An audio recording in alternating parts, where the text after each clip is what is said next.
Assalamualaikum warahmatullahi wabarakatuh. Selamat pagi, kita ketemu lagi di pembelajaran matematik ini. Kali ini kita akan melanjutkan materi sebelumnya, yaitu tentang jarak titik ke bidang, ya, tentang jarak titik ke bidang. Kalau sebelumnya kita sudah belajar jarak titik ke titik, terus jarak titik ke garis, yang terakhir tentang jarak yaitu jarak titik ke bidang. Sebelum ini kita mulai, seperti yang sudah-sudah, coba saya sampaikan satu pendapat dari seorang tokoh, bahwa beliau pernah bilang begini, jika ada 100 orang yang menuntut ilmu, maka salah satunya harus saya. Terus lanjutan kalimatnya adalah, jika 10 orang yang menuntut ilmu, maka salah satunya harus saya. Terus beliau juga melanjutkan, jika cuma ada 1 orang yang menuntut ilmu, maka yang 1 orang itu harus saya. Itu menunjukkan tokoh ini semangat mencari ilmunya luar biasa. Seharusnya semangat yang semacam ini menjadi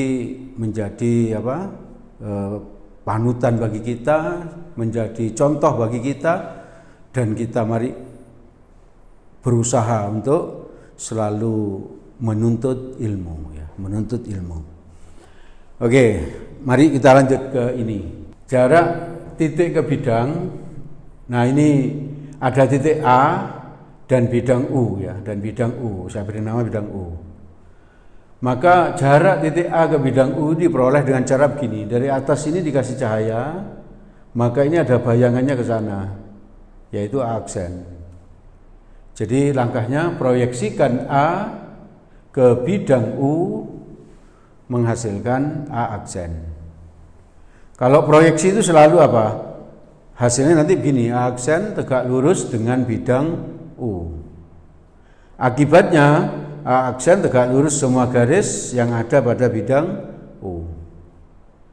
Teori ini ya, kalau kamu bayangkan ke sini, ke ruangan yang ada di kita ini, kalau ini pojokan ini anggap pojokan, ya, saya anggap garis ini, aksen ini, saya anggap ini, lalu lantai ini anggap bidang U, maka kamu kan bisa membayangkan bahwa pojokan ini tegak lurus dengan lantai, ya toh?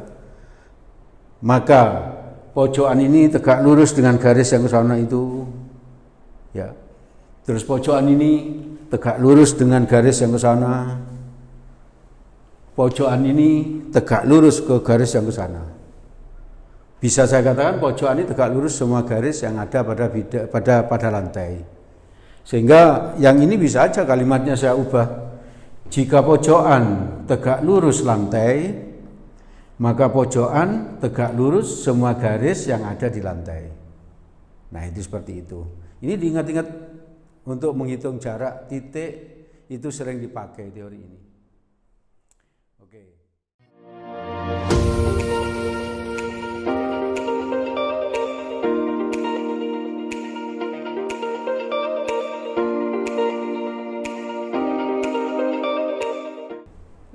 Contohnya adalah diketahui sebuah kubus ABCD EFGH dengan panjang rusuk akar 3. Ini akar 3, ya. Panjang rusuknya akar 3. ABCD EFGH panjang rusuknya akar 3. Titik P ada pada garis EH sehingga EP sama dengan 1. Jadi ingat, P itu tidak di tengah-tengah, ya. Tidak di tengah-tengah, tapi terletak pada rusuk EH, di mana EP sama dengan 1. Terus ditanya jarak titik A ke bidang BFP, BFP ini, BFP. Sekarang yang pertama yang kita lakukan adalah menentukan proyeksi A pada bidang BFP. Tentu saja ini kalau dicari proyeksinya ini nggak ketemu. Kenapa? Karena ini akan bolong ke sana. Gitu. Seperti ini misalnya, kalau kamu bayangkan ini misalnya, kalau ini sebuah titik, ini yang dianggap sebuah titik, kalau disuruh proyeksikan ke papan, ingat hasil proyeksi harus selalu tegak lurus. Maka ini proyeksinya tidak ke sana, tidak ke sini. Kenapa? Sebab kalau ke sini tidak akan tegak lurus ya. Tidak akan tegak lurus. Sehingga proyeksi yang benar ini titik, kalau diproyeksikan merepet tembok gini, seret ke sana gitu. Nah, ini baru tegak lurus di sini. Sehingga kalau ada soal kayak gini, papan ini yang diperlebar ke sana ya. Papannya diperlebar. Sama dengan soal ini, kalau A ini diproyeksikan ke bidang ini, maka hasil proyeksinya merepet lantai ini, merepet bagian alas ini gitu. Sehingga bidang BFP ini perlu diperlebar. Memperlebarnya bagaimana? Ya ini tinggal diperlebar begini aja. Ini diperlebar begini, dinamakan P aksen misalnya. P aksen. Berarti di sini juga satu ya. Juga satu. Terus ini diperlebar ke sana, seret gini. Sehingga bidang ini BFP sama saja dengan bidang BFP P aksen. Maksudnya sama itu berimpit gitu ya, berimpit. Jadi bidang ini diperlebar jadi ini gitu. Jadi ini. Oke, berarti proyeksinya sekarang A ini kalau diproyeksikan akan ke sana proyeksinya. Serot. Sembarang aja pokoknya ini tegak lurus gitu. Nah. Agar kita membayangkannya mudah, membayangkannya, kita ambil ini bidang ini. Dimensi 3 itu jangan dilihat utuh kayak gini. Kalau sudah ketemu gambar itu diambil sebagian, biar membayangkannya mudah. Coba ini kita ambil nih. A, B, C, D. Ini kalau diambil maka akan ketemu ini ya. A, B, C, D. Berarti AB-nya akar 3 ini. AB-nya akar 3. Terus di sini di AD ini ada titik P aksen, di mana AP aksen 1. Berarti ini panjangnya 1. Ini panjangnya 1. Yang ditanya ini A aksen berapa? Maka kita cari dulu BP aksen dicari, BP aksen sama dengan akar. Kalau ini nggak pakai kuadrat, ini berarti langsung akar gitu ya, boleh. Sama dengan apa? AB kuadrat ditambah dengan AP aksen kuadrat ya. Ini nanti sama dengan akar 3 kuadrat ditambah 1 kuadrat. Akar 3 kuadrat itu 3, 1 kuadrat 1, 3 tambah 1 4, akarnya 4 2 ya. Jadi BP aksen sudah tahu 2. Sekarang tinggal nyari ini aksen. Karena ini siku-siku, maka kita bisa pakai luas segitiga tadi. Alas kali tinggi sama dengan alas kali tinggi. Coba, berarti alasnya adalah, ini alasnya, BP aksen. Kali, kalau ini alas, berarti ini tinggi ya. Berarti tingginya adalah A aksen. A aksen. Sama dengan, kalau alasnya saya pakai ini, boleh, jadi AB. Kali tingginya berarti ini AP aksen ya. Sehingga tulis ke sini BP aksen itu sama dengan 2. Dari mana ini 2 kali A aksen nanti yang ditanya ya. Sama dengan AB nya akar 3. AP aksen ini 1. Semuanya dibagi 2, ini dibagi 2 menjadi AA aksen sama dengan ini bagi 2 adalah setengah akar 3. Nah ini selesai. Maka jarak titik A ke bidang BFP sama dengan AA aksen, yaitu sama dengan setengah akar 3. Itu contoh yang pertama. Ada yang ingin bertanya barangkali? Silakan.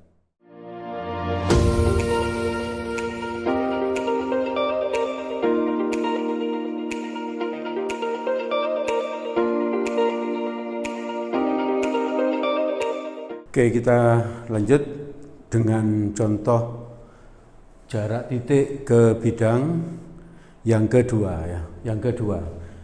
Ini juga soal SBMPTN ya, soal SBMPTN. SBMPTN itu singkatan dari seleksi bersama masuk perguruan tinggi negeri ya. Masuk perguruan tinggi negeri. Sebuah kubus ABCD EFGH dengan panjang rusuk sama dengan A akar 2. Yang ditanya adalah jarak titik H ke bidang DEG ya, ke bidang DEG. Nah, kamu lihat ini bidang DEG ini ya, yang berwarna biru. DE ini adalah diagonal bidang ya. EG juga diagonal bidang. DG diagonal bidang.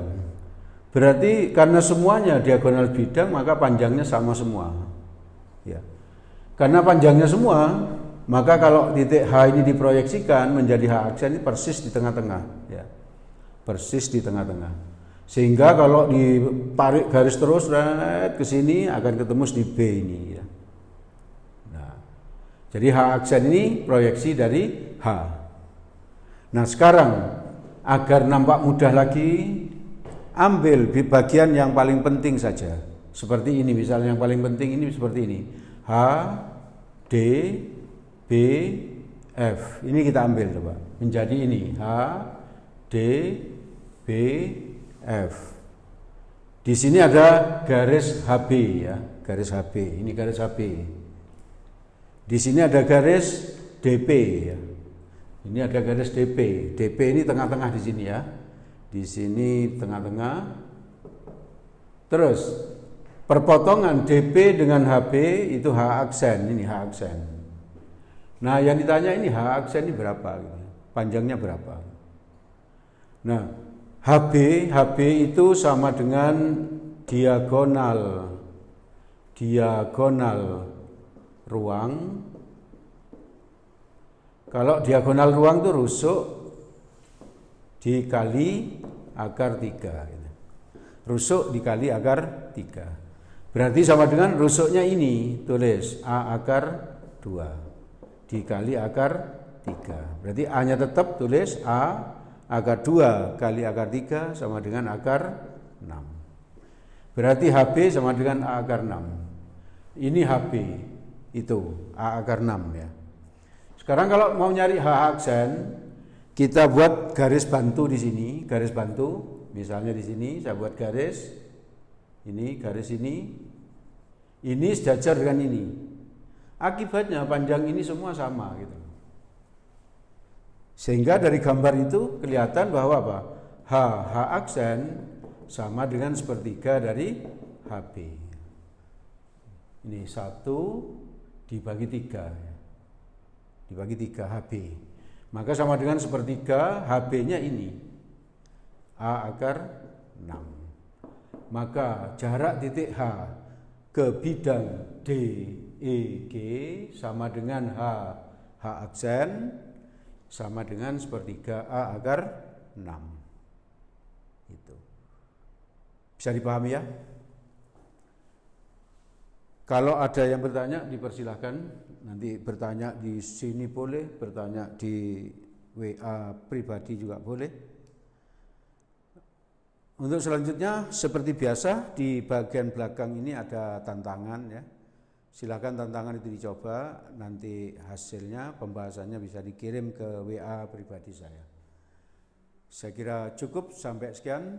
Semoga ilmu ini ada manfaatnya bagi kita semua. Assalamualaikum warahmatullahi wabarakatuh.